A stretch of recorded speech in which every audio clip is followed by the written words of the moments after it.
সুপ্রিয় শিক্ষার্থীরা, কেমন আছো সবাই? ভালোই আছো।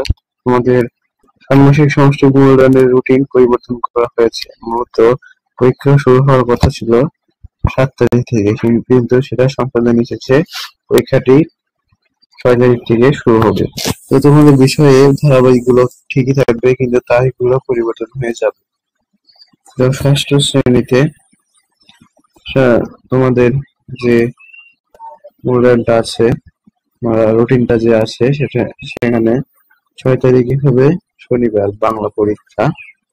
একটা জিনিস আশা করি খেয়াল করেছো যে বাংলা, ইংলিশ, গণিত, বিজ্ঞান, ইতিহাস ও সামাজিক বিজ্ঞান এগুলোর ধারাবাহিকতা কিন্তু ঠিকই থাকছে। কিন্তু এগুলো মাঝখানে দেওয়া হচ্ছে, আবার প্রথমে দেওয়া হচ্ছে, আবার লাস্টে দেওয়া হচ্ছে। যাই হোক, এটা নিয়ে তোমাদের মাথা খাটানোর দরকার নেই।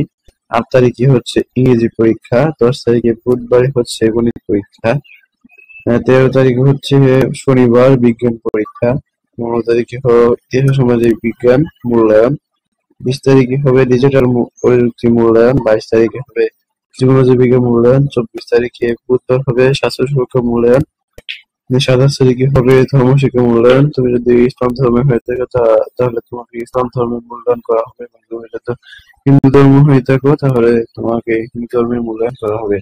30 তারিখে অর্থাৎ মাসের শেষ দিনে হবে মঙ্গলবার শিল্প সংস্কৃতি মূল্যায়ন। তো এই ছিল তোমাদের সংস্কৃতি রুটিন। তোমাদের রুটিন আবার পরিবর্তন হতে পারে, কারণ তোমাদের পরে যদি ছুটি থাকে তাহলে শনিবারে ছুটি যদি থাকে তাহলে তোমাদের সেই ছুটিটা মেনটেন করে তোমাদের আবার রুটিন পরিবর্তন করা হবে। তো এই রুটিন গুলো পাওয়ার জন্য তোমরা আমার চ্যানেলটা সাবস্ক্রাইব করে, যাতে আমি তোমাদেরকে সেই রুটিন গুলো সাথে সাথেই দিয়ে দিতে পারি এবং সেগুলো তোমরা পেয়ে যেতে পারো। ধন্যবাদ সবাইকে।